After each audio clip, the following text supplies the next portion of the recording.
Hi, everyone. Welcome to the Impact webinar from Vision to Prosperity, Inspire the Full Potential of APAC's Hydrogen Ecosystem. My name is Will Shen, and I work as a content producer at Leader Associates. It will be my great honor to host this webinar today. As hydrogen technology takes center stage in the global energy revolution, the Asia-Pacific region is poised to become a leading player. With its vast renewable resources, supportive government policies, and ever-growing energy demands, APAC is uniquely positioned to harness the power of hydrogen. So in this webinar, we'll delve into the exciting possibilities that lies ahead. We'll examine the policies driving its hydrogen economy, explore the region's cutting-edge technologies and hydrogen applications, and analyze the potential for global trade and regional collaborations. By understanding these key factors, we'll learn how APAC can fuel its future with hydrogen to meet its energy needs and secure its place as a global hydrogen powerhouse. This session is also an anterior part of Connecting Hydrogen APAC 2025 as APAC's biggest hydrogen conference and exhibition. This will occur at the Melbourne Convention and Exhibition Center on the 17th to 18th July 2025. I hope you can join us as this event presents the chance to meet more than 150 world-class speakers, 1,000 decision makers, and over 5,000 industry professionals. Now, without further ado, I'm pleased to hand the floor over to our opening speaker, Ms. Marina as a partner from Ashurst, to present us insights on finance, money, and related policies around the hydrogen industry in APAC. Welcome, Marina. Thanks very much, Will. Thank you very much for having me here today. As Will mentioned, I'm a partner at Ashurst. I'm in the project finance team in Perth, advising on a range of sectors, including energy and energy transition, and currently working on a few hydrogen projects on the go at the moment. So really looking forward to speaking to you today. We'd have the next slide, please. Today, I'm going to give a very high-level overview of the hydrogen market as it stands, just to set the scene, and then looking at some of the key risks and challenges for financing hydrogen projects. We'll consider the key sources of finance for hydrogen projects, and then in particular, just look a bit more closely at some of the key Australian government funding initiatives. Move to the next slide. As Will mentioned, hydrogen projects, it's an evolving market and there's a lot of exciting opportunities. And it's influenced by a number of factors, including the evolving regulatory framework and the sources of demand. And while there has been some announcements in recent months around scaled back green hydrogen projects in the market, we're still seeing a number of maybe smaller hydrogen projects progressing a bit quicker at the moment, while some of the larger projects taking on a bit of a longer timeline. So current project, hydrogen-related projects in Australia, as at 15 November, has been recorded to be 91 projects in the market, and they range in different stages of development from operating, a small number operating, and some under construction, with most of them being in a sort of development planning stage, and with 2 projects completed.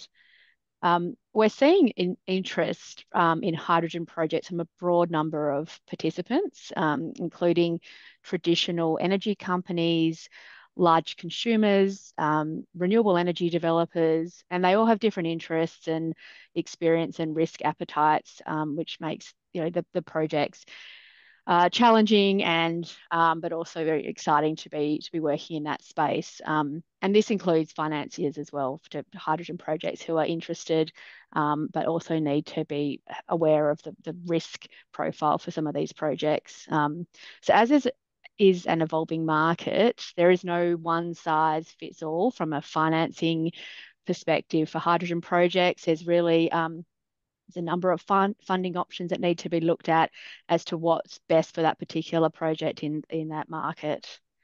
We just move to the next slide. The Australian government is seeking to set foundations for Australia to be a major hydrogen exporter. So Australia is partnering with a number of other countries to attract investments, build supply chains, as well as advancing research and development. So this is really, would be a key factor for funding opportunities where so some of these countries we have arrangements, for example, with export credit agencies in Japan to look for opportunities to develop hydrogen projects here in Australia and with a view to export overseas. So, we have a number of partnerships in Australia in place with countries like Germany, India, Japan, Korea, Singapore, the UK and the US and the Netherlands, and these in particular to try and seek to develop an international hydrogen supply chain. So moving to the next slide. Before committing to lend to a green hydrogen project or any hydrogen project, in particular on a limited recourse basis, lenders will need to conduct in-depth due diligence on these projects. And a major consideration for green hydrogen projects will be to structure an acceptable risk profile for financing, and just by allocating risks to who's best placed to take those risks. So whether it be the project sponsors, financiers, insurers, or governments. So hydrogen projects will be subject to a number of key risks, which would need to be mitigated for commercial lender funding. And I'd like to just highlight a few of the key risks that we see that we think funders will in particular be focusing on for these projects.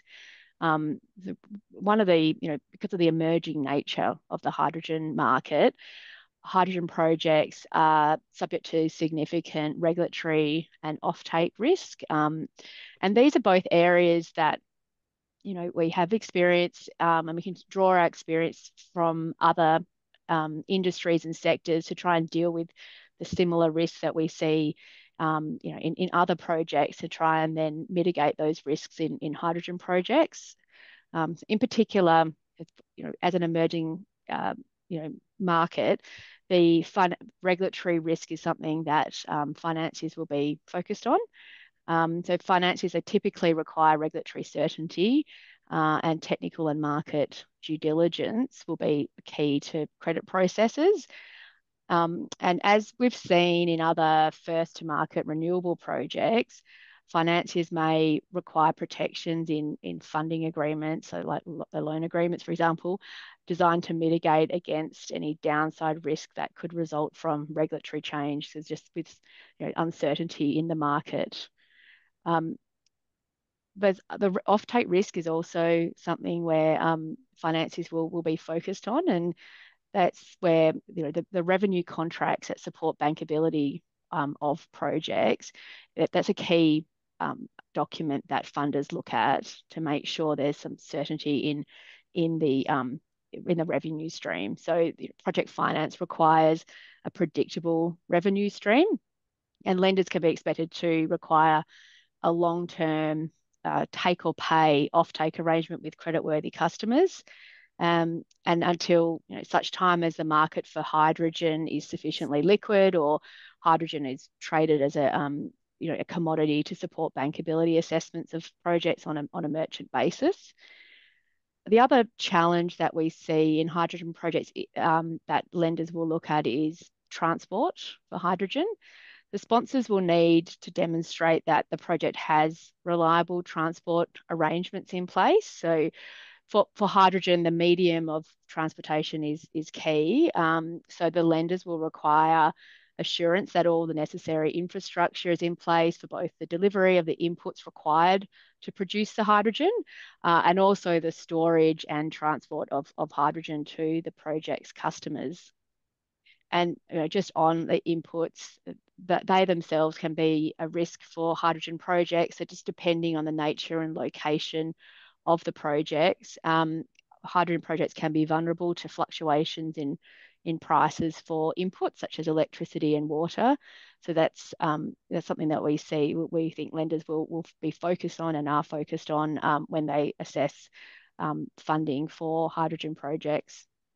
And the other risks we just wanted to point out was the technology risks. So lenders will need to be comfortable that the technology that's been applied for the project, such as electrolyzers, and they need to be, comfortable that the interfaces between all the relevant technologies are going to be sufficient, that the project itself will be able to run as in accordance to the base case and as planned. And lenders will then require independent verification to actually certify that the project is technically feasible. So just moving on to the next slide.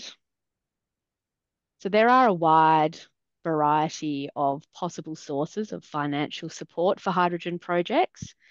Project developers will need to ascertain which combination of financing sources that they wish to consider be appropriate for their project.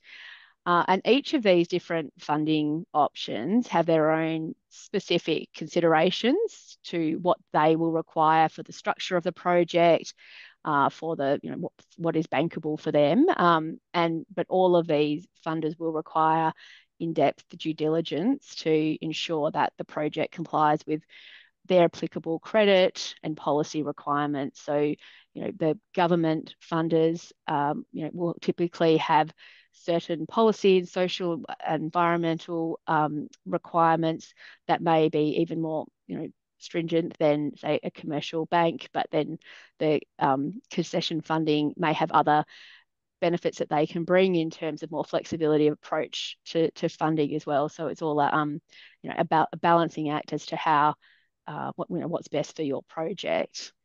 So, with the concession and government funding, in this early stage of developing the hydrogen sector, public sector grants and other forms of concessional finance will be a critical source of project financing.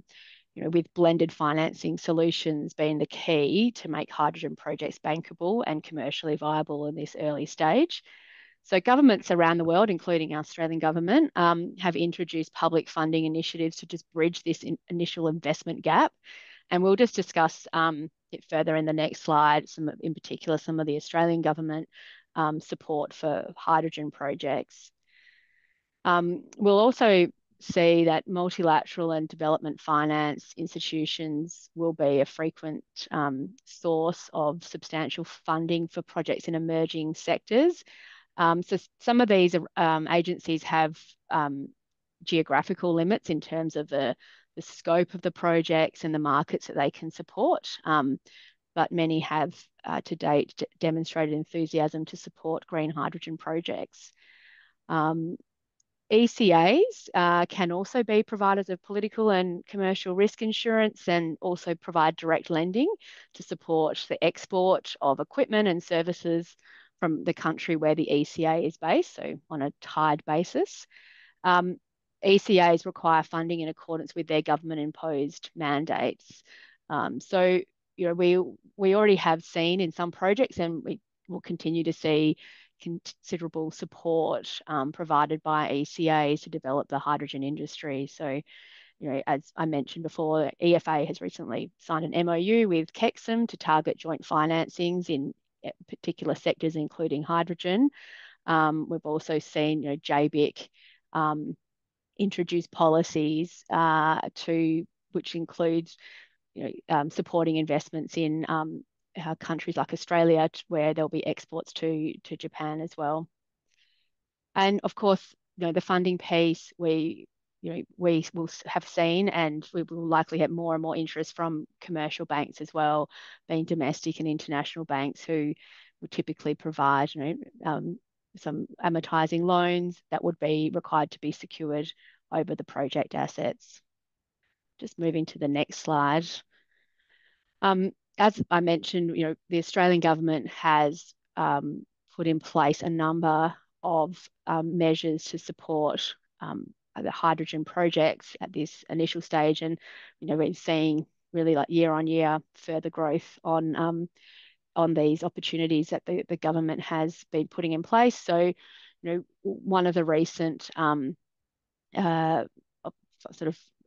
incentives that the government has done is the Australian government hydrogen production tax incentive, which is worth about $6.7 billion over 13 years, Australian dollars, to provide an incentive at a $2 per kilo incentive for renewable hydrogen that's produced, and that's for up to 10 years for a project. And this offset will be provided to eligible corporations as a credit against their corporate income tax liability. So it can be either a cash refund or reduced income tax liability, or they can apply it against pre-existing tax liabilities. We're also, there's the Hydrogen Head Start program, which was initially a $2 billion program, which earlier this year has been expanded to another $2 billion, so $4 billion total, which will provide revenue support for large-scale renewable hydrogen projects through production contracts as well. We've also got the CEFC $300 million Advancing Hydrogen Fund. So projects that are seeking finance through the hydrogen fund, they're required to be commercial. They need to draw on renewable energy, be energy efficient, and CFC we see typically invest by co-financing where possible as well. So we've seen a couple of recent investments through the CEFC Advancing Hydrogen Fund, including the Sun HQ Hydrogen Hub project and the Murray Valley project in Victoria as well, are just a few examples. We also have regional hydrogen hubs programs, which there's more than $500 million of investment to support the development of hydrogen hubs in regional Australia, which includes design and development studies as well. So these investments will be used to fund hubs at this sort of early stage, and we've seen those across the country, including in West Australia, where I'm based as well.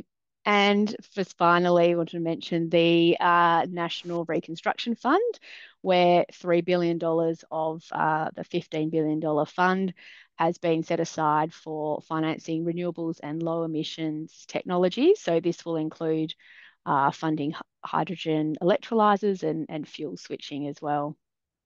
Just move to the next slide. I won't go into detail on each state's strategy, but I just wanted to point out that each of the states in Australia have released its own hydrogen strategy, which is supported by additional funding commitments. So, there's really just wanting to note there's really a wide range of support, from a Commonwealth government level as well as a state level that is being invested to assist with this evolving market.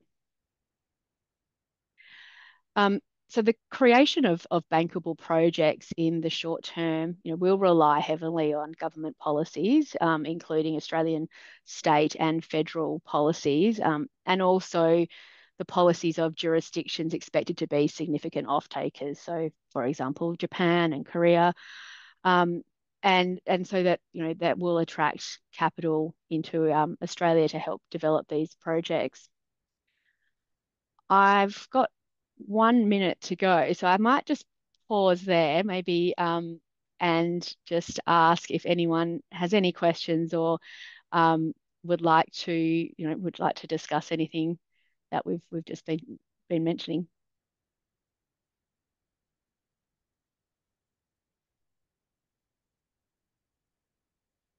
And I see Stephen Land on the line there and speaking later, so we'll no doubt be talking more on NAIF's policies and investment in this area.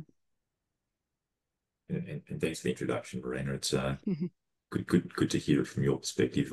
And as I say, I'll talk later about maybe some of the more commercial issues as well. Excellent. Well, thanks, Will. I'll hand back to you. Yeah, thank you, Marina, for your presentation. Now I have two questions for you. So what do you think is the most promising or the one that most in need aspect of the hydrogen industry to invest in right now? So which part is most promising part to invest in? Which part of the industry generally? Yes.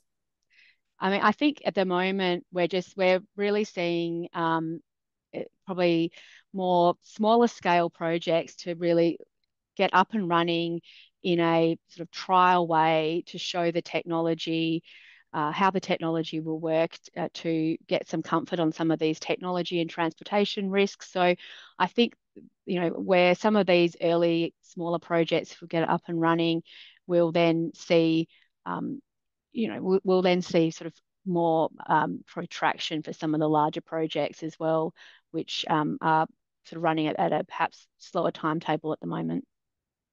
Great. So another question from the investors. So according to your expertise, how should they assess the financial viability of a hydrogen project? So just list like a few most significant perspectives on, let's say, a hydrogen project. So what they need to put their heads up for this hydrogen project before they invest in it.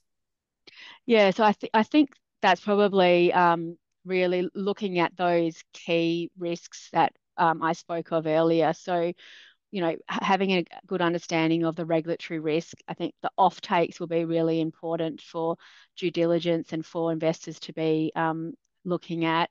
We've got, been able to have long-term take or pay contracts and setting the price at a commercial price that, the off-takers are willing to pay and that, they will actually be viable for the financing of the project will be key. So I think those type of risks, as well as some of the others that I mentioned around input prices as well, just getting the the electricity and water prices and the certainty of those inputs as well. So having looking at things like project on project risk, like when there's no or a water supply, as a desal plant, for example, needs to be built at the same time as the project as well. So that they're the kind of risks that we see sort of upfront hurdles that a lot of some of the projects that we're looking at now are grappling with as well.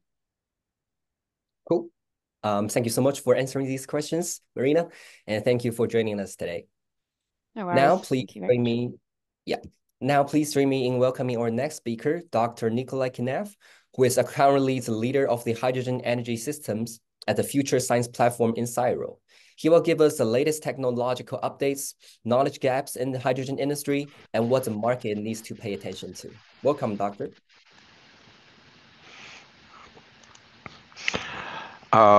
Thank you very much. Just give me a few seconds to set up the screen. And I hope that everyone sees the presentation nicely.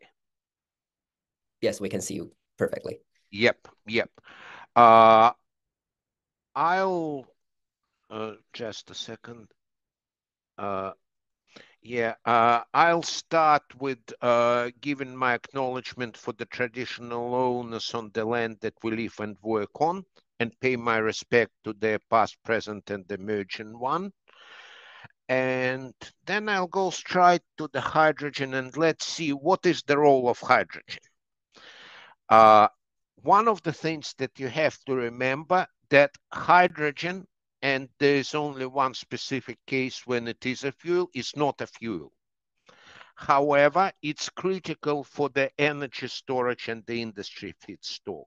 And you can see that hydrogen sits in the center of so many industries that it is really important for all of them. And I'm not going, for the sake of time, I'm not going into the details of those ones. And let's see what the hydrogen value chain looks like.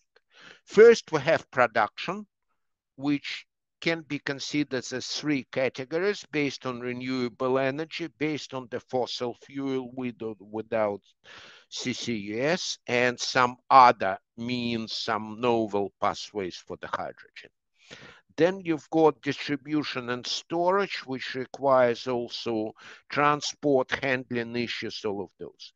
And then we see some of the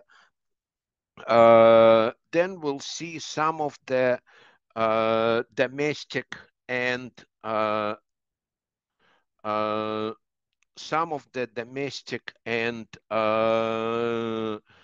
export market use, which can be either as hydrogen, it can be also as it can also be as ammonia, as methanol, and in various forms.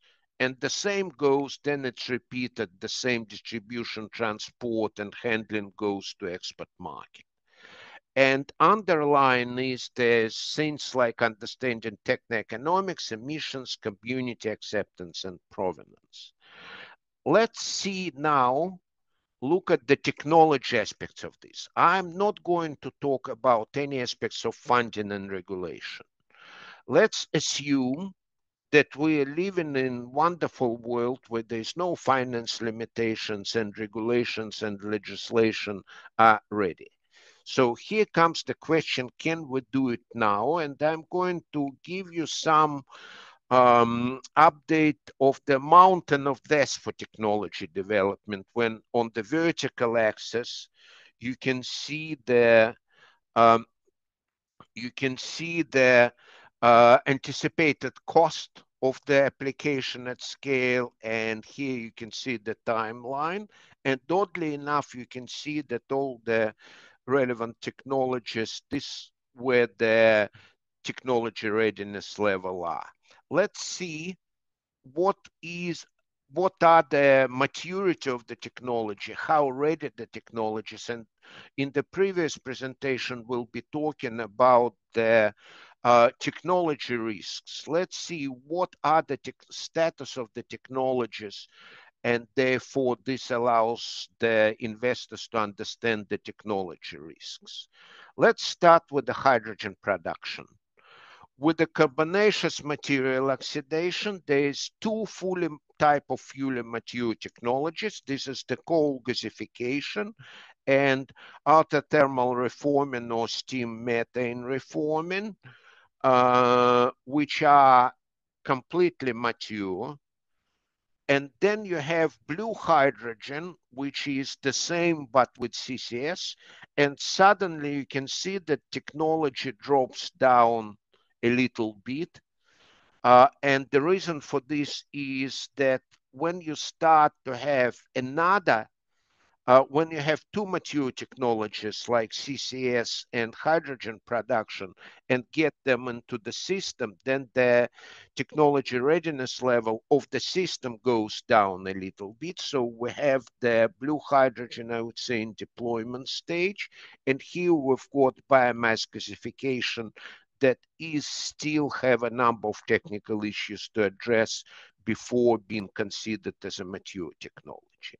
Let's see now what are the electrolysis are.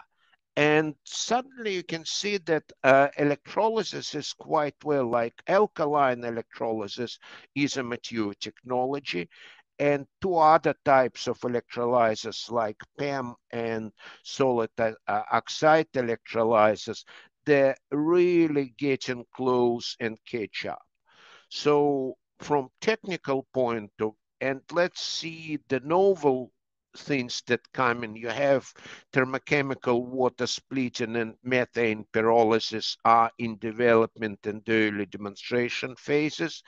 And you have photocatalysis and biological things in the early stage of development as well. And you start to have natural hydrogen, which is going to enter demonstration stage and developing really fast. So in the next several years, we may actually have certain early deployment thing. For natural or geogenic hydrogen, by the way, is the only case where hydrogen is actually a fuel because the energy to produce it is donated by geological processes. So if we look at the overall picture, we can see that producing hydrogen is not an issue. We can do it tomorrow. We cannot do there's some risks associated with the novel and new pathways, but even with the existing one, the technology risk of hydrogen production is more or less minimal, and the more and more options for hydrogen production are coming within the next I would say 3 to 7 years. We have a much bigger portfolio of choose the options that's suited for particular project things. Let's see now in hydrogen transport and storage. And I would like to divide it into the two types, small to medium scale up to several tons. And we have compressed gas storage, completely mature technology. And liquid hydrogen, I would say it's mature, but probably requires few steps to become fully commercial. But again, this is only several tons of hydrogen. Like I think probably around 200 tons of hydrogen is the maximum you can store in a compressed to liquid. Metal hydrides, they're reasonably mature technology, and by the way, quite an old one. The first hydrogen cars with metal hydrides as a hydrogen storage I saw in the late 70s, beginning of 80s. So this is reasonably, it hasn't been deployed for a number of reasons. And then you have plenty of other options like boron hydrides, metal organic framework system, and carbon base. They're on early stages. But as you can see, again, we have enough options for small to medium scale. The situation changes quite significantly when we go to the large scale. Like pipeline transportation and liquid hydrogen storage, they're fully capable, but this is 250 tons. Is the maximum limit of liquid hydrogen storage. Sounds a lot, not really. In reality, for a lot of applications, you have much bigger storage thing, because what provide you a good seasonal or a real large scale storage is underground hydrogen storage, and this is only at early stages. Liquid organic hydrogen carriers, they're just ending the demonstration bit and starting going into the very early deployment, and it's still a long way.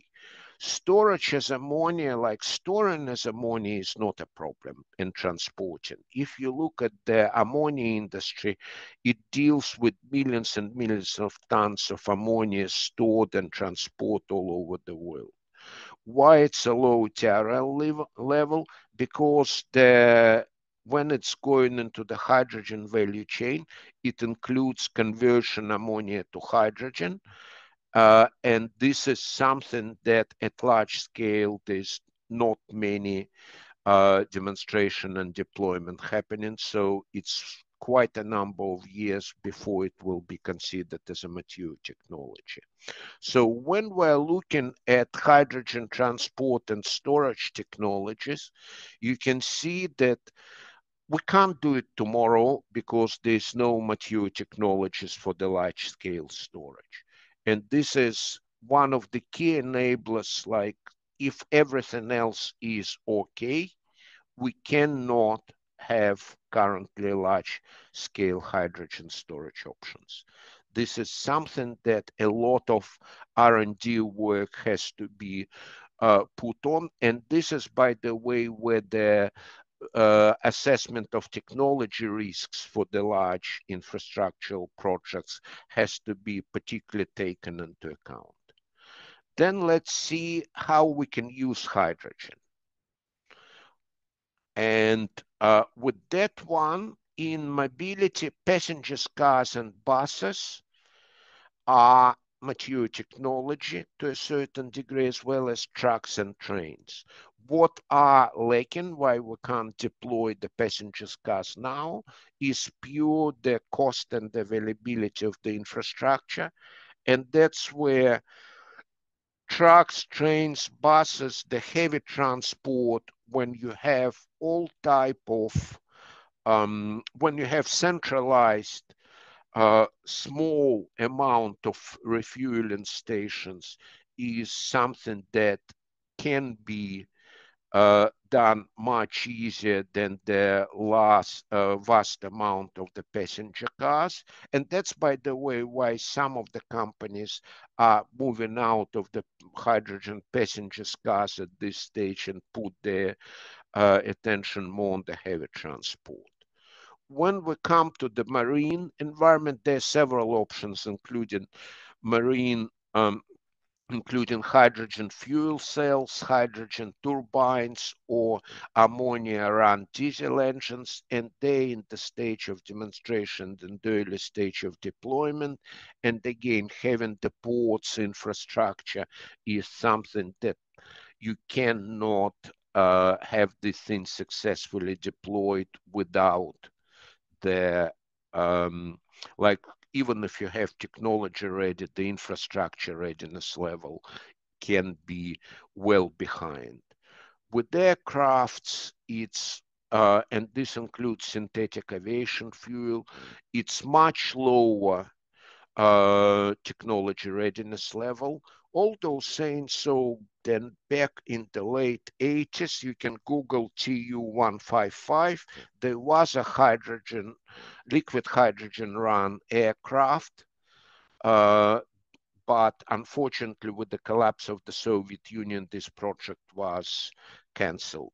But as you can see, again, technologically, it was demonstrated that it is possible, but it's so long way before we can consider this as a mature technology.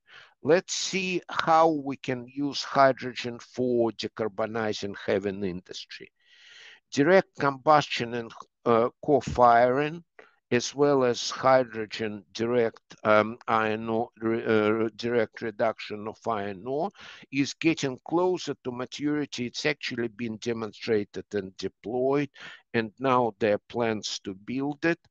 And co-firing and direct combustion, like back in 20 years ago, when there was a strong belief in IGCC with CCS, the gas turbine companies started working on hydrogen run power generation gas turbines.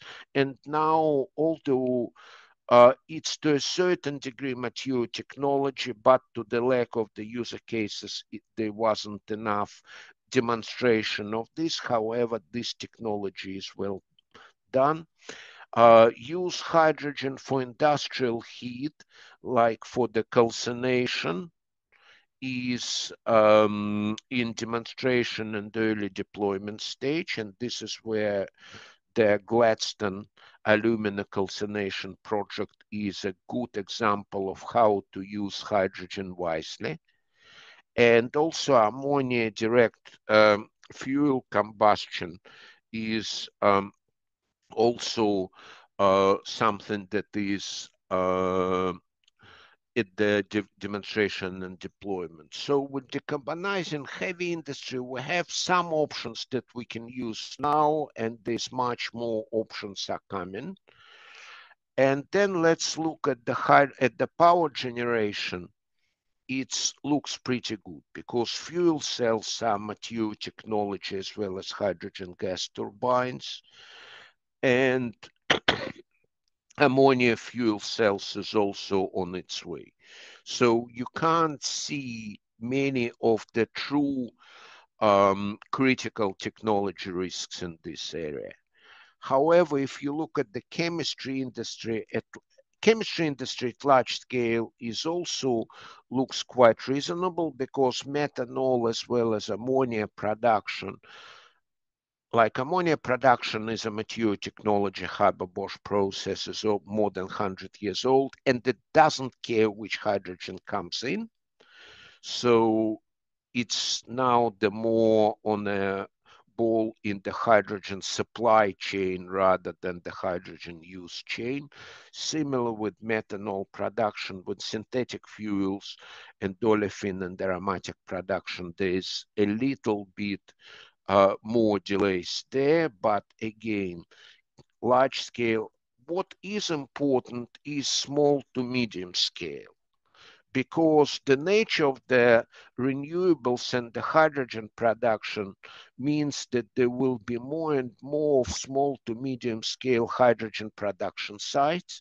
And then it comes a question, what is more economical is to transport hydrogen to aggregate it to a large scale, or to do a small to medium scale distributed production. And here, for example, ammonia, modular ammonia production is on a very low stages, because Haber-Bosch being a fantastic process, was designed mostly for large-scale applications, and recently only one example when Technip Energy together with Topsoe managed to scale down the Haber-Bosch process without strong loss of efficiency. But again, this is something where in the hydrogen utilization, there is no commercial technologies for small to medium scale ammonia production, and the same can be applied for the other use of hydrogen as a chemical input. How is the time? Do I have a little bit more time to talk about knowledge gaps, or for the sake of time, you want to stop it now, Will? I think you can take 1 to 2 minutes to briefly talk about the knowledge gap. I guess everybody will be interested in that. Yeah. Yeah, and rather than technology, there are knowledge gaps. And what we need to know, environmental impacts, because we don't know what is the natural balance of hydrogen in the atmosphere, because there are two major sources of hydrogen into atmosphere and two major sinks of hydrogen in the atmosphere, and we don't know what is the hydrogen chemical cycle and atmosphere. So this is an important question that a lot of scientists put their efforts to work right now, because this can change the regulatory and social acceptance environment. And talking about the social acceptance, what are the real factors affecting social acceptance for general public and for industry and policy decision making? And the last but not least is safety.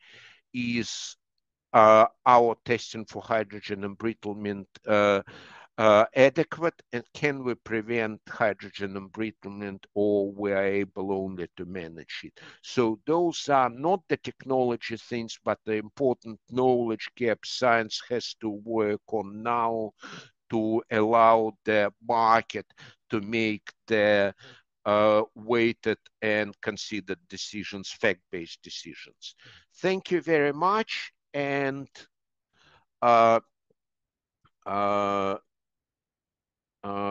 with that one, I'm happy, if there will be some time, I'm happy actually to answer the questions.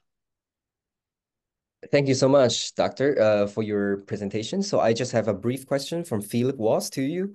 So he asks, why is liquid hydrogen storage limited to 250 T? And maybe what are some ways to tackle this challenge? This is a limitation, not principle.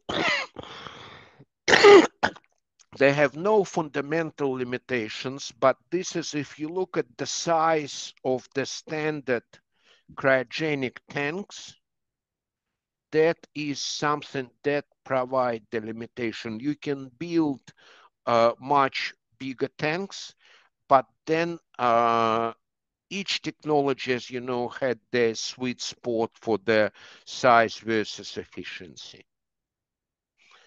And again, with liquid hydrogen, if you have far bigger volume, then the ortho-para conversion of hydrogen may result to a bigger boil off. And by the way, liquid hydrogen, cryogenic hydrogen storage is not a long-term solution either. Okay. So I hope this answers your question, dear audience. So, and thank you so much for joining us today, Doctor. Your information is valuable. Thank you very much. Sorry, I'll need to leave now due to the other commitments. And thank you very much for inviting me. Oh, yeah. Thank you too. I'll see you next time. Bye. So, yep, bye. And now it comes to our next session. Let's welcome Mr. Takio Akamatsu from the Itochu Corporation as the General Manager of Itochu's Green Innovation Business Unit. He will give us critical updates on how APAC countries can collaborate on ammonia production and his project's latest updates. Welcome, Takio-san. Hello, can you hear me? Yes, I can hear you. Please feel free to share your screen for your presentation. Okay.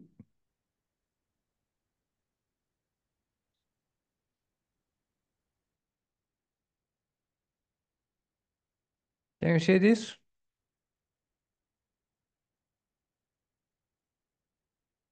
No? Can you try maybe one more time?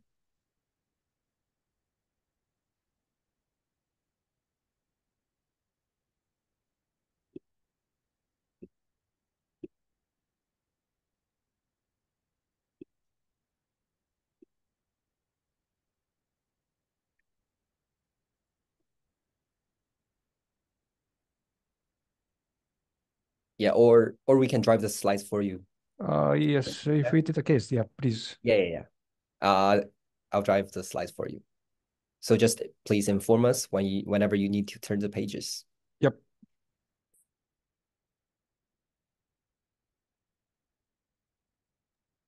Yep. So it will be up very shortly.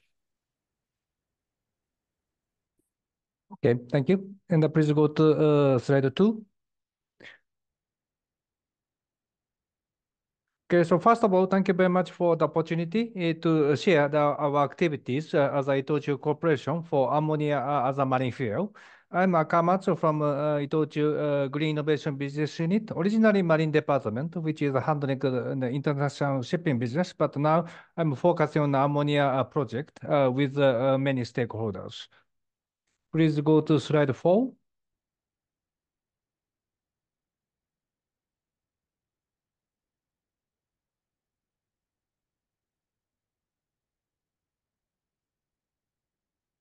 Next slide, yes, slide 4. Okay, so the international shipping, as same as other industries, already internationally it is agreed that we aim to achieve net zero by or around 2050. And the question is how we can achieve it. And then the question is what will be an alternative fuel? In order for us to achieve zero emission, we have to change the fuel from today's fuel to something else. Today, we have various candidates. We're now talking about fuel oil. Then thereafter, LNG, methanol, and ammonia. We can say hydrogen is one of the options, but because of the difficulty to keep liquid hydrogen on board, we just ignore the hydrogen case. Then we focus on LNG, methanol, and ammonia. From a shipping industry's point of view, to prepare the ship design, we have to determine which will be the fuel when we order the vessel. Means if once we order the vessel, then a vessel can run for 20 years.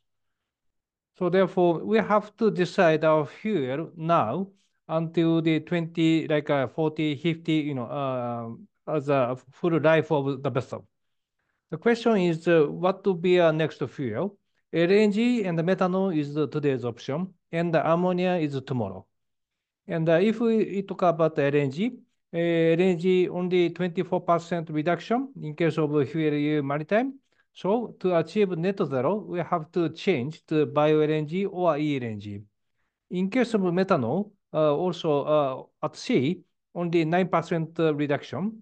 So in order for us to achieve net zero, we have to take biomethanol or e-methanol. Ammonia, of course, there's no carbon, therefore 100% reduction at sea. But if we talk about the energy side, production side, then the process is different for the, even if it is ammonia, blue ammonia, green ammonia, totally different category. Blue ammonia means CCS, green ammonia means renewable. So in that sense, as you can see, green ammonias, we can say it's same category as e-methanol rather than blue ammonia. However, for the shipping side, blue ammonia, green ammonia, same category. Therefore, we have to say the definition of clean fuel and clean shipping very difficult to identify what to be. But if we talk about scalability, because in the shipping industries, we have over 200 million ton per annum as a demand. In order for us to achieve net zero, we have to have a scalable supply of the fuel, say like over 100 million ton per annum. So in such case, we assume this is only ammonia with such a scale, but subject to the combination of green and blue. So that is our positions. Please go to next. And then if we talk about ammonia, the question is safety. So when we started this project in 2020, and we were requested by many stakeholders to discuss together about the safety. So in the past 3 years, we focused on a safety study together with the stakeholder here.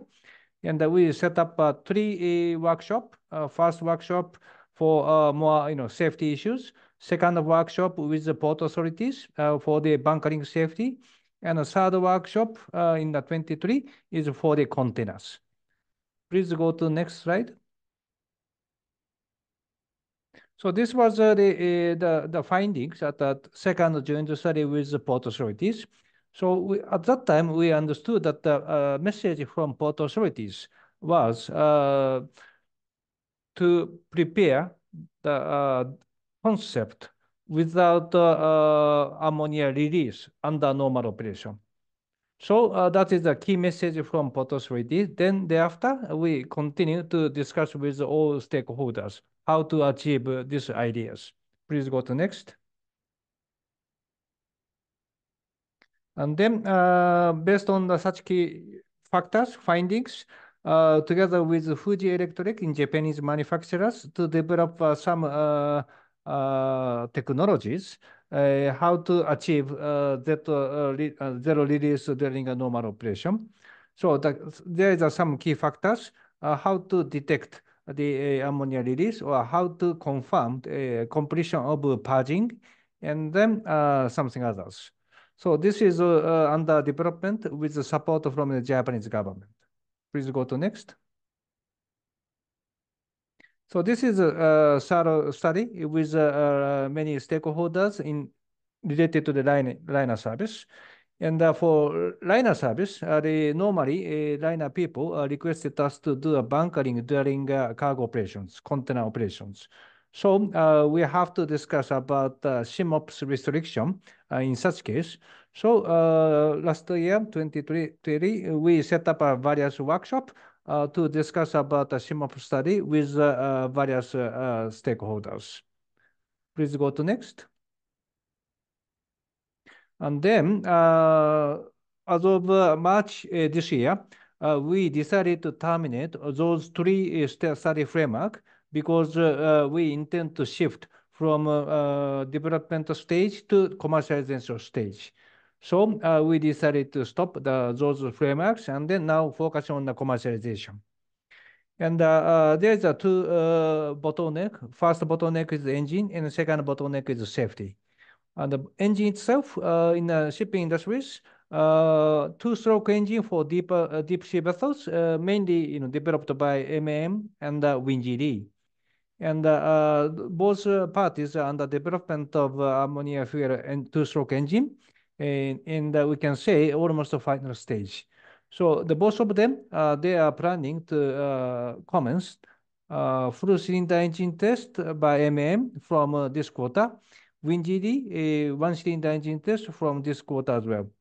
And both of them intend to set up the target to complete engine development by the sometimes mid of next year. Assuming the engine is completed by the mid of next year, then the vessel with ammonia engine can be delivered at sea sometimes second half of 26 or latest 27. So that will be the current status for the shipping side. And the safety, we have two issues. One is for the vessel itself, and the second is the bunkering. And the vessel itself, that is the matter of IMO discussions. So in the last September, we had a CCC-10 talked about IMO safety guideline for ammonia fuel, and we understood that the interim guideline was agreed. And we need more discussions about the safety, but this is a very important milestone.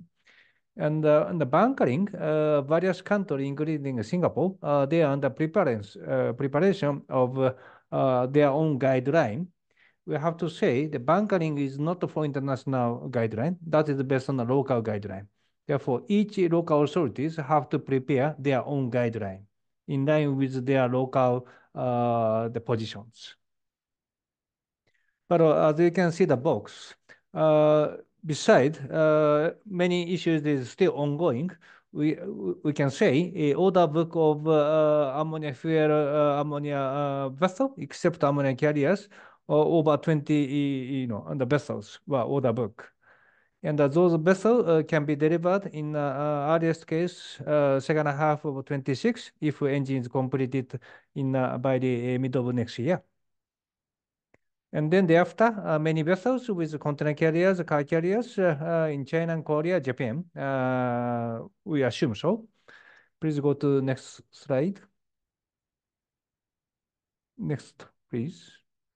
Then for Itochu case, we decided to develop everything in parallel to avoid the chicken and egg. Always for alternative fuel, the people started to say which should take first actions. And our answer is to take action for all categories at the same time in parallel. So for shipbuilding side, we are working with the engine manufacturer and shipyard to develop the vessel with ammonia engine. And the shipping side, we are working with the Japanese partners to own the operator vessel with ammonia engine and for end users. And for end users, we have to prepare the bunkering solution for them. So we decided to develop the bunkering site firstly in Singapore with also the partners. And also we have to make a procurement by ourselves. Maybe sometimes we have to involve production of clean ammonia. Because today we have only gray ammonia, but we have to procure the clean ammonia, means blue or green. So that is our position. And please go to next.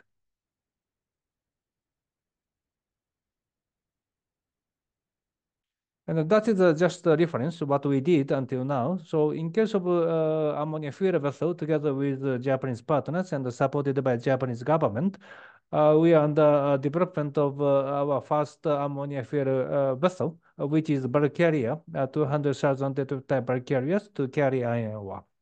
So means our first market will be the mining industries or steel mill. So that is our approach. Please go to next. That is the latest MOU with 6 parties, including engine manufacturer and the MAM as the engine developer last April to confirm this project is one of the pilot project by the MAM. And then we need to make more communications among the parties here. So that is our the positions. And please go to next.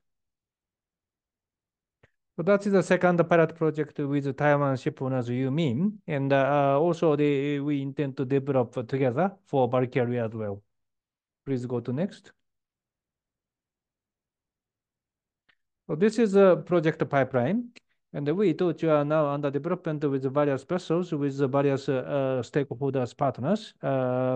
So we can say the first pilot is 200,000 type bulk carriers for the Japanese project with Japanese partners based in Singapore bunkering. And then second project, another bulk carriers with Taiwanese companies, maybe Singapore project or maybe a European bunkering project. And then container carriers, car carriers. So this is our ideas. So we are focusing on large size bulk carriers, containers, and car carriers as a first target for zero emission fleet with ammonia as a manifold. Please go to next. So this is our plan to develop a global network for ammonia bunkering worldwide. So again, Singapore is our first pilot. We are under development with various stakeholders. And then Singapore MPA announced that Itochu was selected as one of potential bunker developers. And we are waiting for the conditional license from MPA. And the second pilot is Spain in Europe, together with Peninsula, which is the Spanish bunker players who are doing LNG bunkering in Spain. And we are also under development of ammonia bunkering vessel together for the commencement of the ammonia bunkering service in Spain. And then thereafter, we intend to prepare the bunkering solution in the Suez Canal and Panama Canal and some other locations with various stakeholders. But we can say first demonstrations we tend to do is at the anchorage point, means the Singapore case, Spanish case, they allow us to do a bunkering at Anchorage. So our intention is to carry out ammonia bunkering at the Anchorage. Then thereafter, step by step, we come to the terminal side. Please go to next. Please go to next. Yeah. So fuel procurement, of course, we need to procure the clean ammonia. The question is the definition of clean ammonia. Still, we don't know what would be clear definitions. So today we have only legal framework in EU, which is EU ETS and Fuel EU Maritime. So maybe many of them knows about it, so we can skip it. And please go to next. So question is the definition of clean ammonia. So EU ETS, they are talking about only emission at sea. Therefore, we can say in case of ammonia, all ammonia is clean. But Fuel EU Maritime, which is based on LCA life cycle assessment basis, therefore, if we have a GHG emission during production process, then we have to count it. So in such case, the first two, byproduct hydrogen or EOR hydrogen, they don't consider it is green. But then thereafter, CCS and renewable hydrogens, they are consider it is clean. However, subject to CCS at based on the EU policy or green hydrogens subject to EU requirement. Therefore, in order for us to procure the clean ammonia in line with Fuel EU Maritimes, then we have a kind of the restrictions. However, at IMO level, still we don't know what will be a final answer at the IMO level, but based on the draft of guideline, they are more mild. And they say that LCA is also applied, but it's not so much strict comparing to the Fuel EU Maritime. So we don't know what to be a final the picture at the IMO level, but if IMO guideline is different from EU, I mean definition that is different from EU, then it's more complicated. Because even if we make a bunkering in Singapore for the container carrier, which is going to Europe, then we have to follow European requirement. But that is the kind of the difficulty and the for us. Please go to the next slide. And also, if talk about the procurement, it's not only the carbon intensity, the definition of clean ammonia, but also the price model. So today we don't have any price model for the ammonia as a marine fuel. So we have to discuss with both supplier, producer, and the end users. So if we talk about the model, we just prepare the 4 ideas, just the basic model. And the first two is the market approach, and the last two is cost approach. market approach, which may be applicable for the producers who take a risk by themselves.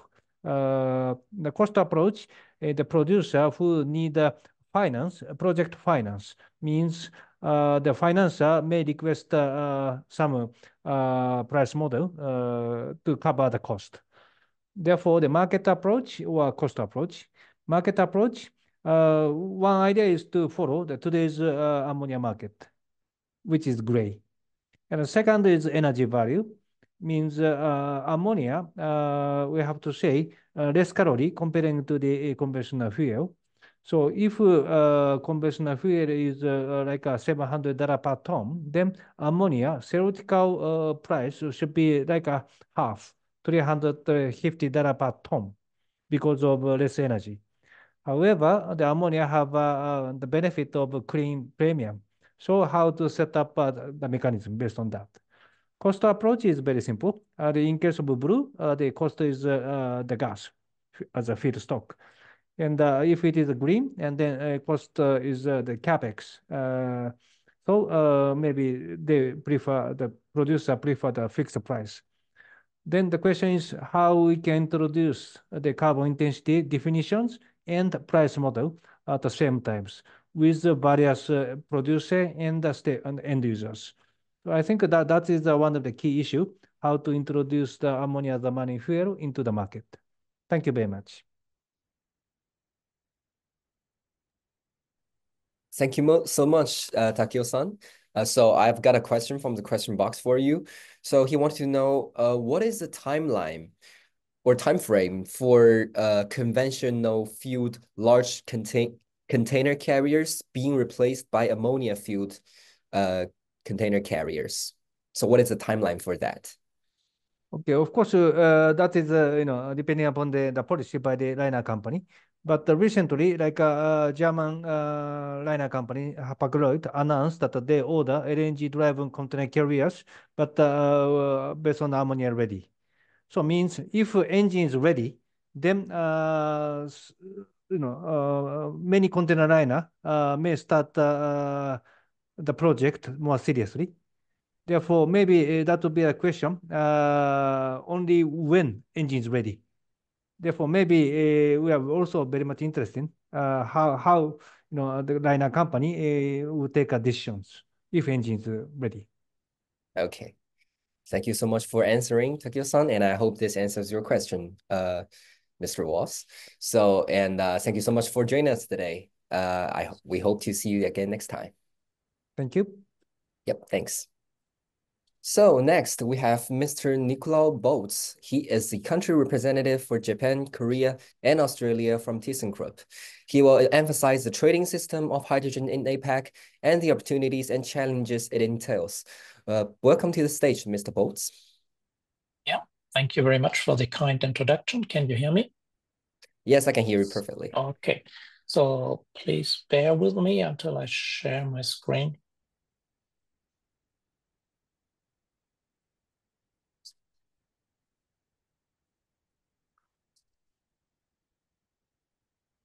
Can you see my screen? Yes, we can see it now. Excellent.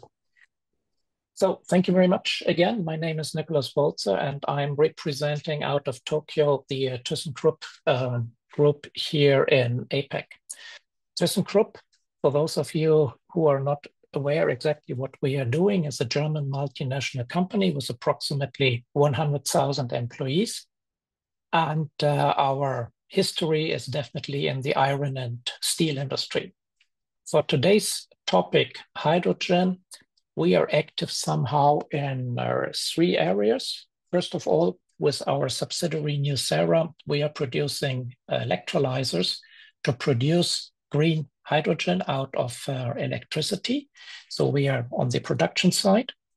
With our subsidiary Ude, we are in the area of chemical plant design, producing ammonia, cracking ammonia, methanol, and all these topics which you can do out of hydrogen as green chemicals. And finally, with our steel mill, which we are operating in Germany, it's one of the largest steel mills in Europe. We are a major off-taker in future of hydrogen by converting our blast furnaces to a DRI system. So we are somehow active in all areas of the value chain of hydrogen production, transportation, or energy carrier, and also as an off-taker. So today, what are we talking about? The Asia-Pacific region is, for us, well positioned to become a crucial player in the global hydrogen market. This trend is driven by increasing demand and strategic infrastructure developments in the area. By 2050, APAC is projected to have the largest hydrogen consumption globally, significantly influenced by industrial needs in countries like China and India. But on the other side, the pace of decarbonization is slowed down by deficits in technology on an industrial scale and on the reluctance of financial investors. We heard already about the chicken and egg problem. As green technologies scale up globally, their developments and manufacturing will continue to be concentrated in markets such as the US, the EU, China, and Japan, maybe South Korea. Asia's developing countries could end up by getting the short end of the transition stick. Despite the vibrant demand, implementation of green capital will remain shy, with challenges due to the lack of a robust, unified green taxonomy network or framework. Investors will continue to struggle to identify reliable transition projects in key emerging markets with an acceptable risk category. Infrastructure development for safe transportation and distribution of hydrogen is still in the beginning across many APAC nations. As countries enhance their technical capabilities and forge international trade relationship, APAC is set to leverage its regional demand effectively while addressing its challenges through innovation, but also collaboration. So this is the situation as we see it. At ThyssenKrupp, and I hope this is true for other companies as well, we believe that green electrons are an excellent match to green molecules. The combination of competitive electric energy represented by electrons and the production of chemical molecules is somehow a dream team. Wherever they are near to each other, I believe we have good chances to expand the green picture. The topic today is hydrogen, but we have to be realistic. Also, other chemicals like as ammonia, methanol, and so on can be easily produced on an industrial scale if you have sufficient green energy available. South of the equator, Australia will become a major supplier of green hydrogen, capitalizing on its abundant renewable energy resources. The country aims to produce at least double-digit million tons of green hydrogen annually around 2050, already with plans for significant exports starting as early as 2030. Directly on the equator, and we heard it already, Singapore is strategically positioned as a global shipping hub. The city aims to become a leading center for bunkering green hydrogen fuels. Already now, the port of Singapore demonstrated the use of ammonia as a possible marine fuel, which could serve as a test case to wider hydrogen adoption in the shipping industry. For me now, coming from Tokyo or located in Tokyo, speaking from Japan, north of the equator, the country is facing limitations in domestic renewable energy production and is significantly depending on imports of hydrogen. Where else to get it than from the south of the equator? So in a combination Australia's production capabilities, Singapore's strategic logistics, and Japan's technological investments create a robust framework for developing an integrated hydrogen network that could significantly contribute to global decarbonization efforts. This synergy not only enhances energy security, but also positions these countries at the forefront of the emerging global hydrogen market. Let me switch to the next one. Here, just a few snapshots or a few statements. If I start at number one, government policies. Many APAC countries, including Australia, Japan, and South Korea, have developed national hydrogen strategies aimed at fostering domestic production and international trade of hydrogen.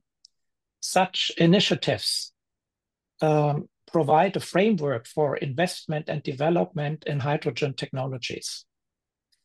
For us, initial government funding is helpful to kickstart the process, but don't get me wrong, it can't be taken into the business calculation forever. So in the beginning, yes, government funding and subsidizing is great. It cannot, the business model will not work if this is taken into the equation forever. For us as industry representative, it's important that the laws and regulations are long-term and sustainable to justify investments.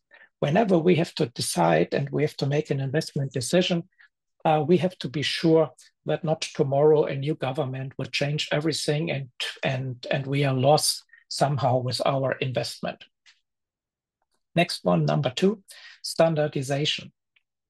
Establishing a robust infrastructure for the production, transport, and storage of hydrogen is crucial. In the previous slide, I explained already the role of Singapore as a hub, but collaborative efforts across the region to develop a shared infrastructure will facilitate smoother trade flows and reduce cost. Harmonized standards, which are valid globally, will help to establish a transparent market. I mean, we heard it already today. Today, we still have slightly different color schemes for hydrogen. What is eligible to be called green? What is blue? What is pink? What is orange? There are all colors around, and everybody has a slightly different opinion what is included and what not. Establishing clear criteria for production method and emission reductions will enhance the transparency and will also increase the trust among stakeholders. So everybody is talking about the same and you know exactly what you get. Number three, market. The growing demand for clean energy solutions in industrial sectors presents a significant opportunity for hydrogen trade, out of question. Countries with limited domestic production capabilities, such as South Korea and Japan, will increasingly rely on imports from regions with lower production costs. Whatever we are doing at the end, it has to be a competitive price. Ensuring that production costs are competitive will be really critical to establish a long-term market. No one will rely forever on some kind of artificial price schemes or so on. It has to be competitive at the end in order to establish a global market. Number four, technology. Investments in innovative technology for hydrogen production, such as electrolysis powered by renewable energy sources, is vital. The region's abundant renewable resources, and I'm talking about APAC, position it well to produce clean hydrogen efficiently. Furthermore, addressing financing challenges through public-private partnerships can stimulate the development of flagship projects that demonstrate the viability of a concept. Countries should work together to develop harmonized technical and safety standards for hydrogen production, for storage, transport, and usage. We should not forget about the safety aspect and the other standards. If every country will have a different standard and a different understanding, we will have a hard time to bring together regional networks or even a global industry. Number 5, collaborative frameworks among APAC countries can enhance trade efficiency. It is necessary to have a platform to bring together governments, industries, and financial institutions to promote sustainable production and trade practices. With such an approach, it's possible to leverage each country's strengths and resources, and also enhancing local expertise through capacity building initiatives can accelerate the transition to a hydrogen economy. Programs aimed at sharing knowledge about hydrogen technologies and best practices can empower local stakeholders to engage effectively in a market. And finally, number 6, infrastructure. Establishing a robust infrastructure for the production, transport, and storage of hydrogen is crucial. The transportation costs are expected to decrease significantly as infrastructure develops, enhancing trade efficiency within the region. Considering the time, I would like to come to the conclusion, saying that APAC is poised to become a key player in the global hydrogen economy, with significant growth expected in the hydrogen demand by 2050. All countries more or less signed the declaration to become carbon neutral by 2050. So the deadline or the timeline is clear. Now just the question is how to reach this goal. However, to realize this potential, APAC must overcome challenges such as domestic production shortfalls, infrastructure gaps. I mean, is there enough port facility? Is the grid capable to take up the energy and so on? And most likely to achieve a robust hydrogen network in the region, a multi-path approach that includes supportive government policies, technological investment, and regional collaboration, and a market demand alignment will be necessary. The development of standardized practice and capacity building efforts will also be crucial in ensuring the efficient scaling of hydrogen production and distribution. At the moment, we have a lot of small pilot projects, which are rather small in megawatts in size. And the question now is in how to do a proper scaling and get down with the cost and with the price level. As countries in the region enhance their capabilities and strengthen trade relationship, APAC can leverage its regional demand to become a leading force in the hydrogen sector, driving both innovation and global competitiveness.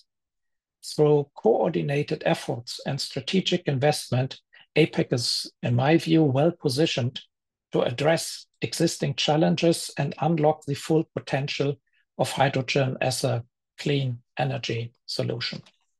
And with this, I would like to stop a little bit above time, sorry for that, and return my screen. Thank you so much for your informative sharing. So I've got a question for you. And this is, I guess, what the audience is most interested in is what is the current market outlook for green hydrogen? And if there are certain demands, where is the demand going to come from first? So we're talking about which part in APAC or which part globally. So could you please answer that question, please? Yes. What we are seeing, there will be a peak in demand of hydrogen, and I will answer the color later, in South Korea and Japan. Those countries are weak in sufficient renewable energies, but on the other side, they have a very strong industry, and they have, starting with the steel industry, but also other chemical industry, which need a lot of hydrogen. The way here, what I'm seeing in Japan and Korea is blue at the moment is good enough to get the ball rolling, to get the infrastructure established and so on. They will start with blue hydrogen, And as soon as green hydrogen is available for a competitive price and in a sufficient amount, they will make the switch from blue to green.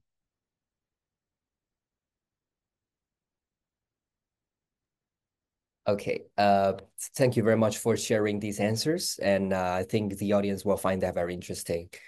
So thank you again for your presentation, and we would love to see you again in Impact. Thank you. Thank you. Looking forward. Yes. Yes. Thank you. Thank Bye. you so much. So now comes the final topic for today's webinar. Let's welcome Mr. Stephen Lan from the Northern Australia Infrastructure Group, also known as NIFE, to present how countries and regions in APAC can collaboratively develop a resilient hydrogen ecosystem. Welcome on stage, Stephen, and thank you for staying with us till now. Thanks very much, Will. Can I get you to run the slides for me, please? Yes, no problem. I'll get.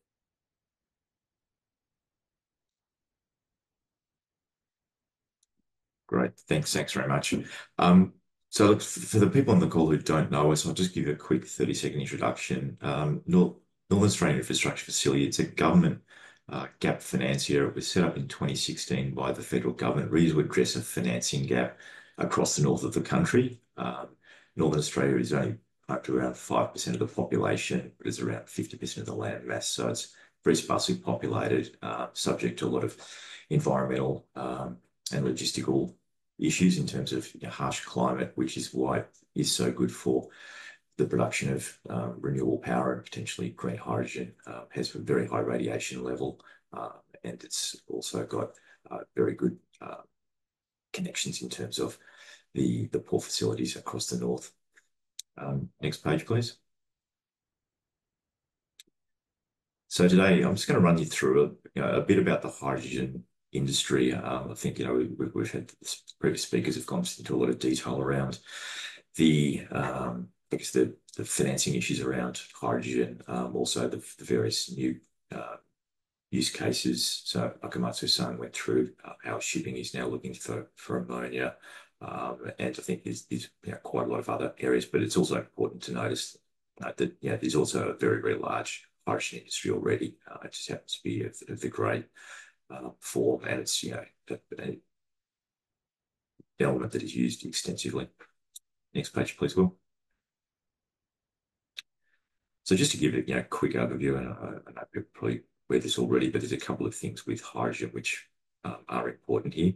First of all is the fact that it's very hard to liquefy. You've got to chill it to 253 degrees below zero and maintain it there. So there's high boil off. It's expensive. It uses a lot of energy to get there. And to put it in context, if you were to burn a kilo of hydrogen, you get about 33 kilowatt hours of power out of it, but it uses roughly a third of that to liquefy it in the first place. So it's a very inefficient process. And then once it's done, it then has significant issues in terms of the long-term storage of it. And as I think it was Nikolai said, it doesn't have a very viable long-term storage process. Maybe on to the next page now. So just to give you some idea of how much it is used already, 2023 industrial production was close on 100 million tons of hydrogen. So there's a very extensive industry already out there that uses hydrogen, but of that, less than 1% was low emissions. So that's what we would call blue or green hydrogen in the current narrative. Out of that, more than 50% is used for ammonia production. Of that ammonia production, roughly 70% is used for fertilizers. So you take a view on it. Close to half of the, probably 40% of the world production of hydrogen is used for fertilizers. There's also other uses around things like petroleum refining to improve fuel quality, methanol production, and what we're calling the other things like food fat production, manufacturing, and also transport. I think that's one of the things that will come later in the discussion. Next slide, thanks, Will. So just to give a quick overview of where hydrogen's come from, it's been found and developed for over 200 years, and used for a variety of uses over that period of time as well. So it's been used for internal engines. It's been used for liquid fuels for rockets. It was used at one point for transport with airships until Hindenburg exploded in 1937.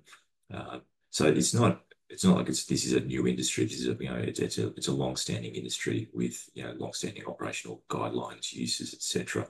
And it's really just now that we're starting to transform from grey hydrogen, which is the traditional form of hydrogen, through to both the green and blue and various other colours, although they're less prevalent. You'll see that it's back in 2016 that Toyota released the first hydrogen car. So it's been around for a while. Mercedes introduced their car back in '94, and production ceased in 2020 with their identification of batteries as being the preferable source. Thanks, Will.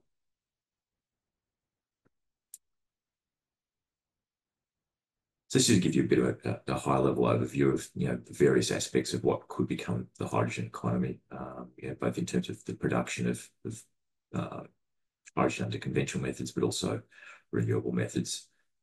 So it's a broad-ranging space, and I think it's one of these areas where it's particular niche uses which are going to be likely the most viable forms initially, and as the technology evolves, we'll see that grow out to become more pervasive within the broader hydrogen economy.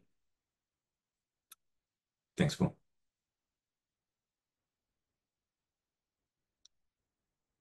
So in terms of the decarbonisation, the green economy, it's a buzzword we've heard a lot these days, and this is a quick overview of how it could be potentially used, and I'll go on later in the presentation just to talk around why some of these use cases are unlikely.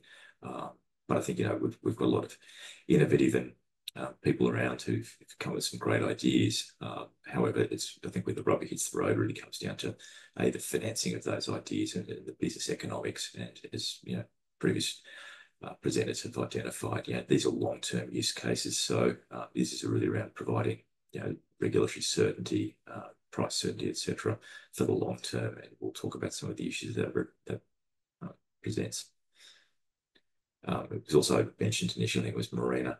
The Australian government's got this Hydrogen Head Start program, which has now been grown to $4 billion, really to help try and seed some of that large-scale renewable hydrogen.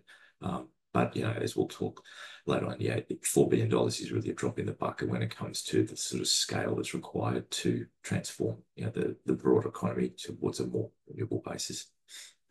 Thanks, Will. So this is one of the issues that we're all going to be facing into. Currently, electrolyzer costs are they're roughly 50% of the cost of green hydrogen, but the International Renewable Energy Agency is forecasting they're going to come down pretty dramatically, certainly in the short term, and then we'll see continuous improvements longer term. But where this really becomes a big issue is that if you're providing offtake contracts based on current electrolyzer costs and technology, very soon in the future you're going to be facing into a world where those contracts have actually got a significant mark-to-market value, because you're going to contract at a high price today with a price that's likely to fall pretty significantly, and this will come to the viability of the economics. So, the current estimates of the cost of producing green hydrogen is somewhere in the range of $5 to $7 a kilo, with grey hydrogen representing roughly $1.50 a kilo. So there's a significant gap there. Now that gap needs to either be supported by government, and the Australian government's looking to help bridge an element through the Head Start scheme, or foreign governments or off-takers that will, for whether it's for social license reasons, whether it's other mandated reasons, but are prepared to pay significantly above the market price of hydrogen to gain access to green hydrogen. And hydrogen is, you can't get much more of a commodity than hydrogen. So, it doesn't matter what color it is, it's exactly the same when you get to the other end of using it. Thanks, Will. This just gives a bit of an overview of, the issues that everyone's facing into. So, to put some context around it, you'll see down here that the green hydrogen pipeline in Australia, that's just Australia, not including other countries like India in the region, is around 9 million tonnes per annum. It's going to take 950 gigawatts of power. Now, that's an awful lot of power. and a huge amount of space that's going to take up. So for those who've been to Australia, yeah, they'll know that Sydney to Newcastle is a long way. That's around a 2-hour drive. Lithgow is probably another hour and a half out to the west, or 50% of Tasmania, which is the country off the south coast of the mainland. So, you know, a huge area of solar panels are going to be rolled out. So you can see from the graphs here, you know, we're going to see this pretty significant fall over the short to medium term in terms of the price of electrolyzers. But that's only one part of the input to the price of green hydrogen. The other one is really around the cost of electricity and water. And that's an important issue as well, because as we're seeing, you know, the solar panels are becoming more efficient, the price is falling as well. So when you combine the, you know, falling price of electrolyzers plus the, you know, due to technology, the falling price of solar panels, yeah, that puts, you know, significant downward pressure on the levelized cost, and that causes this issue that we've just spoken about, where people who sign contracts today for long term, and you know, to give you an idea, most of the LNG projects were done on 20-year contracts. In Australia, renewable wind projects were done, or wind projects were done on 20-year fixed price contracts. So, you know, long term, you know, with this kind of rapid pace of technological change, you know, all of a sudden those projects that were funded today are significantly, you know, out of the market in terms of their viability in the relatively short term. Now, if the end users can then pass on that cost to their consumers, that's okay. But if not, then that puts them at a competitive disadvantage. The other issue to also look at, you know, even, you know, with this sort of fall, you know, fall in the levelized cost, you know, things like sustainable fuels are still going to be significantly more expensive than conventional fuels. Thanks, Will. So the number of potential benefits and current challenges, you know, clearly the benefits that we know are all around the, you know, zero emissions, you know, helping to store energy, decarbonisation of the hard to electrify sectors, so things like cement making, and economic growth. But, you know, against that background, there are issues around the challenges in relation to the high relative costs, the infrastructure needs and complexity, and that's a significant issue. Efficiency and this environmental impact of production, because they are large scale in terms of the amount of productive land that they take up. Thanks, Will. So we've heard a lot of talk around the green hydrogen. Was also mentioned around blue hydrogen. Carbon capture and storage is still an emerging technology. So in terms of the overall cost, that's quite varied across location. You know, if there's already natural aquifers that can be used, they reduce the cost significantly, as well as reduce the technological risk, because CO2 injections are already a well-established part of the oil industry, gas industry. However, you know, there are also plenty of examples where CCS hasn't worked to the same efficiencies that it was forecast to, with significantly higher operating costs. But we think that there's a, you know, potentially an opportunity for green and blue hydrogen to be combined to sort of, you know, with this hybrid model that may well actually help to allow the rollout of hydrogen more broadly across there. We'll talk about, you know, on the next page, but you know, we see sort of a split in the use of hydrogen. So in terms of international transport of hydrogen, we see ammonia as being a significantly more viable process from a technical and cost perspective, and then the domestic use of hydrogen as a gas. Thanks, Will.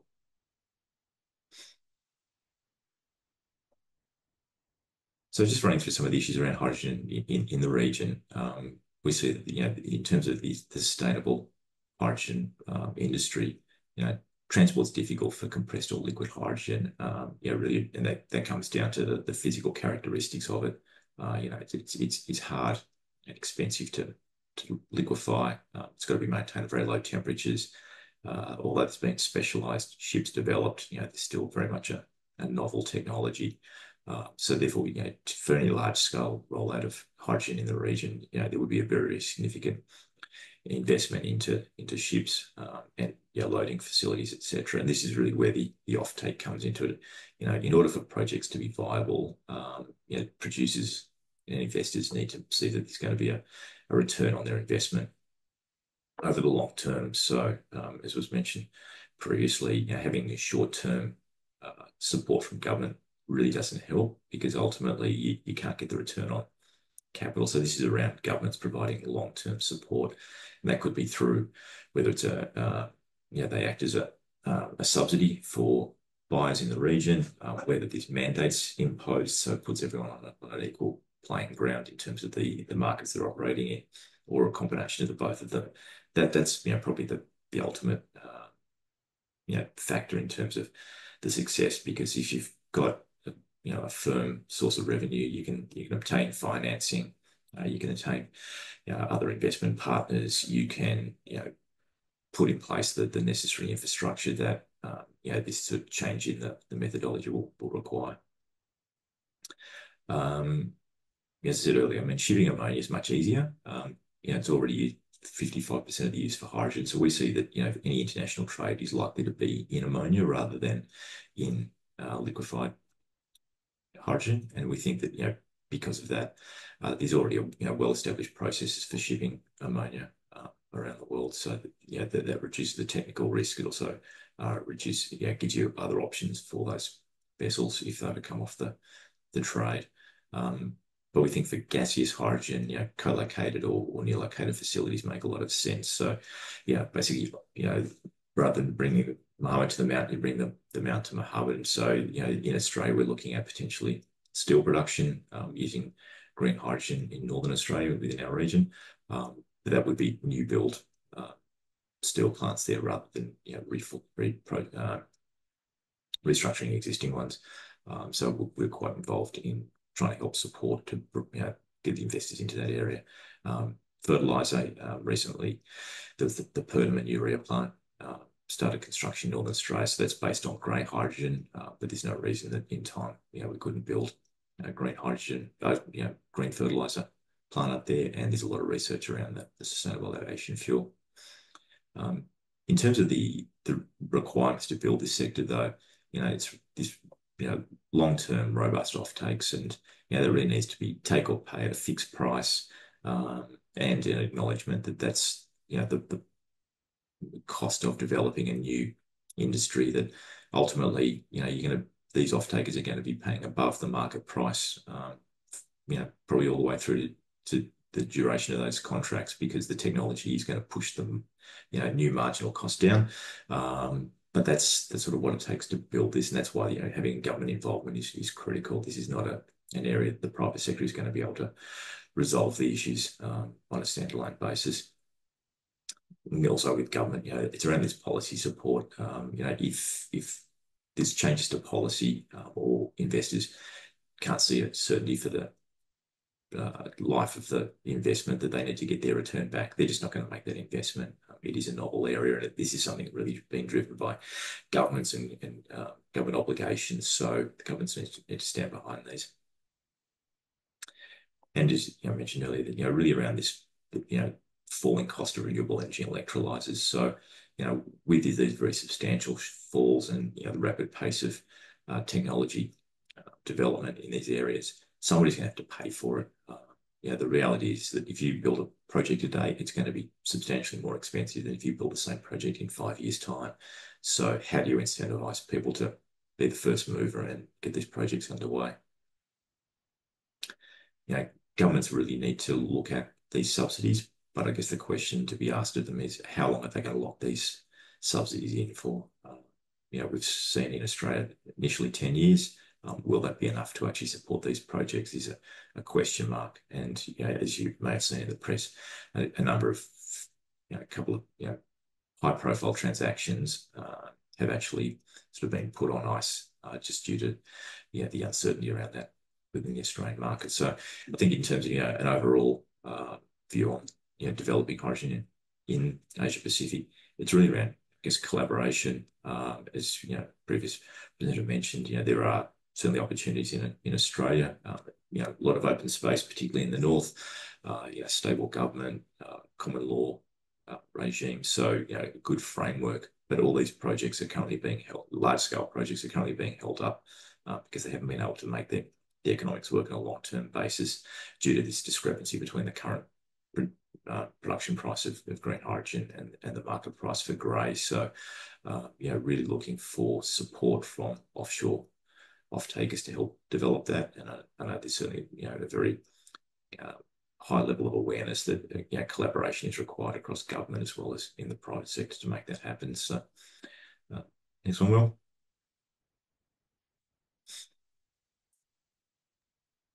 Thank you so much, Mr. Lan.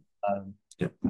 So I have a question for you. So one of our audience wants to know, from a supply chains perspective, do you think the target schedule for commercialization in Australia should be focused on green hydrogen or other colors of hydrogen regarding the target? Sure. Look, I think we see green hydrogen as being probably easier to prosecute because you don't have the technology risk around carbon capture and storage. So I think in terms of the environment, we have the land, we have the regulatory regime. It's really around developers being able to access those offtake contracts. And to date, I guess the commercial underpinnings of those contracts haven't supported the development of these large scale projects. We've seen small scale projects, and we think we'll continue to see those. Might be a small scale green hydrogen project to support, say, fueling of a transport network or fairly localized kind of projects. But in terms of large scale export oriented projects, it is really around that offtake arrangements, and that's where I think collaboration between users in Asia, whether that's Korea, Japan, or elsewhere, and developers in Australia is crucial. And I guess it's that meeting of the minds at what price are both parties prepared to execute deals. And I think that's something that we haven't seen a meeting of the minds yet. The Australian government's working quite hard to help try and bridge that gap, but there's still a bit further to go, particularly with the increasing construction costs we've seen of late. That will also bring a degree of uncertainty. Oh yeah. Thanks for sharing your thoughts. We hope to see you again, Mr. Lan. Great. Thank you. Sure. Thanks. So now all the speakers have presented. We come to the end of this Impact webinar. Once again, a big thank you to our esteemed speakers for sharing their invaluable insights. And to our audience, thank you for the questions, attention, and participation. I want to remind you once again that this webinar serves as a virtual pre-event for our Connecting Hydrogen APAC 2025 in CEFC Melbourne next year. We hope to see you there and explore the development and application of hydrogen together. I want to say that today's recording will be posted on our official LinkedIn page and YouTube channels by next Tuesday, along with critical insights from this webinar. For more inquiries, please don't hesitate to contact me at will.shen@leaderassociates.com. See you next time and have a good rest of your days.